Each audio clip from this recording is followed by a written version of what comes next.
Hello, in this video I'm gonna show you how to customize your avatar for the Reddit app on Android.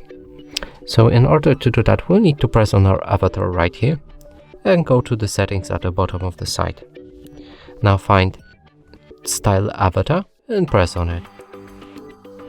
And from here you'll be able to customize your avatar to whatever you like. So you can choose different faces, but these with the shield are locked behind the premium, so you would need to pay for that. Your shirt, tops,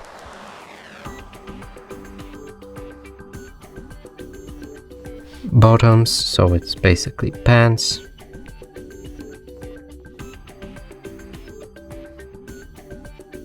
head, it's a hair,